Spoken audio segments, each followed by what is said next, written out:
जी, अब हम जिस टिप को डिस्कस करने लगे हैं, that is tip number 4. You never have to make up for a good start, which means अगर आप एक दफ़ा एक अच्छा स्टार्ट, एक अच्छा प्लान कर लेते हैं, यू नीड प्रॉपरली प्लानिंग कर लेते हैं, एक अच्छे स्टार्टअप के साथ चले जाते हैं, सो आपको बहुत ज़्यादा रीडू की या अपनी मिस्टेक्स को ठीक करने की या एक बड़े बैड स्टार्ट की तरफ जाने की ज़रूरत नहीं पड़ेगी. नॉर्मली ऐसा होता है कि स्टार्टिंग के ऊपर you have more of a planning and then poor execution. अगर इस तरीके से हो तो सिचुएशन ये क्रिएट होती है कि एक रिटेलर को बहुत ज़्यादा एफर्ट करनी पड़ती है रीडू करने की,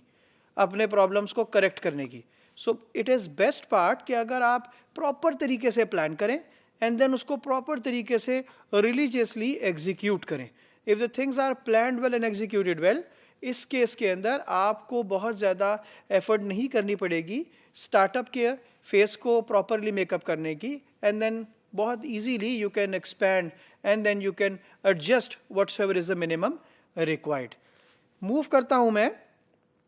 टिप नंबर 5 के ऊपर, which is train your supervisors. So एक रिटेलर के लिए बहुत इंपॉर्टेंट हैं वो लोग सारे जो कि किसी ना किसी तरीके से लीडिंग रोल के अंदर है, विच मीन्स सुपरवाइजरी रोल के ऊपर है. सुपरवाइजरी रोल का डज नॉट मीन्स कि वो खाली सुपरवाइजर का टाइटल ही है. It can be any person जो कि किसी ना किसी तरीके से लोगों को सुपरवाइज कर रहा है, लोगों को, टीम को लीड कर रहा है. सो बहुत इंपॉर्टेंट है रिटेलर के लिए अपनी टीम को, अपने ट्रेनर, अपने जो मेन सुपरवाइजर्स हैं, जो लीडर्स हैं, उनको ट्रेन करना.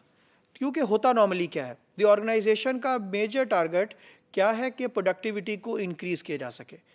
एफिशिएंसी को बढ़ाया जा सके. और ये तभी मुमकिन होगा कि जब आपके पास ट्रेंड लोग होंगे. और अगर आपके होने से there is no impact in the business, आपके जाने से there is no impact in the business, which means जो आपकी अपनी एग्जिस्टेंस है एज ए सुपरवाइजर, उसकी कोई एडिशन, वैल्यू एडिशन नहीं है. तो नॉर्मली बड़ा इंपॉर्टेंट है एज ए कि आप अपने सुपरवाइजर्स को प्रॉपरली ट्रेन करें. ट्रेंड लोग प्रॉपर कंट्रीब्यूट करते हैं, वैल्यू एडिशन करते हैं, और डेफिनेटली उससे आपके बिजनेस की एफिशिएंसी और उसकी एफिकेसी और उसकी इफेक्टिवनेस, सारी चीज़ें जो हैं वो बेहतर होती हैं. और एक रिटेलर बहुत बेहतर तरीके से उसको यूटिलाइज करके अपने आउटपुट को इम्प्रूव कर सकता है. नेक्स्ट पार्ट हमारे पास, नेक्स्ट टिप हमारे पास बहुत इंपॉर्टेंट टिप है, that is under promise and over deliver. ये डिलेमा है हमारे यहाँ कि आपने ऑब्जर्व किया होगा कि नॉर्मली बहुत सारी जगहों के ऊपर आपको प्रॉमिस कर दिया जाता है, लेकिन वो प्रॉमिस उस तरीके से फुलफिल नहीं होता. वो बेशक एक छोटा सा करियाना स्टोर हो या वो एक बेहतर किस्म का आउटलेट हो. मोस्ट केसेस के अंदर ऐसा होता है कि जब आप उस पर्टिकुलर आउटलेट के ऊपर जाते हैं या उस पर्टिकुलर दुकान के ऊपर जाते हैं कोई प्रोडक्ट को बाय करने के लिए, और वो कहता है कि यार अभी ये प्रोडक्ट अवेलेबल नहीं है, इंशाल्लाह ये 2 घंटे में मौजूद हो जाएगी, या ये प्रोडक्ट 2 घंटे बाद अवेलेबल होगी. और जब आप 2 घंटे बाद जाते हैं और आपको वो प्रोडक्ट नहीं मिलती, तो resultantly you will lose your trust, क्योंकि वो जो प्रॉमिस का फैक्टर था वो नहीं हुआ,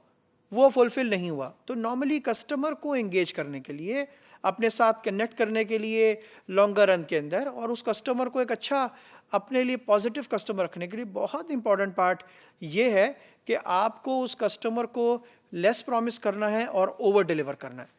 विच मीन्स अगर आपने उस कस्टमर को ये कहा है कि सर मैं ये प्रोडक्ट्स आपको लेट्स से सुबह 10 बजे तक I will be able to deliver that products to you, तो यू पहले वो प्रॉमिस करने से पहले you need to ensure as a team member और एज ए सुपरवाइजर और एज ए लीडर, जो भी उसके रिस्पॉन्सिबल लोग हैं, they need to really ensure इस बात को कि क्या वो प्रॉपर प्रोडक्ट जो है वो उस टाइम के ऊपर हमारे वेयर हाउस में मौजूद होगी, क्या वाकई लॉजिस्टिक्स का सिस्टम मौजूद है कि कस्टमर को उस पर्टिकुलर टाइम पीरियड तक या उससे पहले डिलीवर कर सकेगी. अगर तो ये ऑफ कोर्स पॉसिबिलिटी है, कंफर्म है, तो इस केस के अंदर he can give guarantee to the customer कि सर ये प्रोडक्ट आपको विद इन टाइम मौजूद होगी, and then you can avail that product in that particular period of time. तो नॉर्मली ऐसा होता है कि it is the best way consider किया जाता है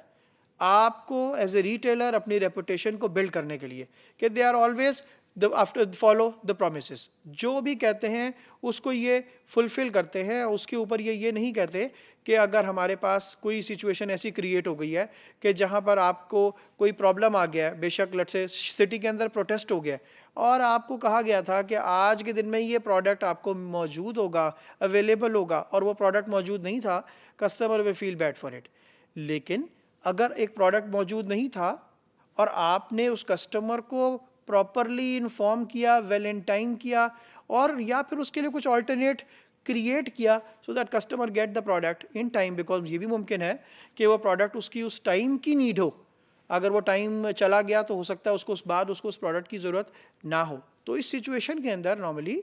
बहुत इंपॉर्टेंट होता है कि आप कस्टमर को वो प्रॉमिस करें कि जो कि आप डिलीवर कर सकें। ये प्रोडक्ट के पर्सपेक्टिव में भी नॉर्मली फॉलो होता है और सर्विस के पर्सपेक्टिव में भी बहुत ज़्यादा, क्योंकि service industry countries like Pakistan के अंदर बहुत ज़्यादा ऑर्गेनाइज नहीं है, रादर ऑलमोस्ट अनऑर्गेनाइज्ड हैं। तो इस तरह के केसेस के अंदर यहाँ पर प्रॉमिस का फुलफिल होना नॉर्मली बहुत ज़्यादा डिपेंड करता है उस स्टाफ के ऊपर, उस कंपनी के ऊपर जो कि वो सर्विसेज दे रही है। बेशक अगर आप लेट्स से मैं इलेक्ट्रॉनिक्स की बात करता हूँ तो वो इंस्टॉलेशन सर्विसेज है। So you are waiting for an installer for a longer period of time और वो नहीं आ रहा है, आप अपने ऑफिस में हैं और वो तब आ गया where you can not get the your AC or your television or your or anything which you want to install, अगर वो नहीं इंस्टॉल करवाने का टाइम उस टाइम पे, तो which means you will get hurt from that particular, और then इसके रिजल्ट के अंदर बैड रेपुटेशन जो है वो क्रिएट होगी। सो नॉर्मली ये वाला टिप जो है ये बहुत इंपॉर्टेंट इस पर्सपेक्टिव में है कि ये रेपुटेशन बिल्ड करती है। इट इज़ गुड और bad, but you have to ensure as a retailer कि मेरा कस्टमर जो है वो किसी तरीके से हमारे पास जो प्रॉमिस हमने उससे किया है, जो कमिटमेंट उसको किया है, हमने हमेशा उसको वेल इन टाइम बल्कि उससे भी बेहतर तौर पर डिलीवर करने की कोशिश की है।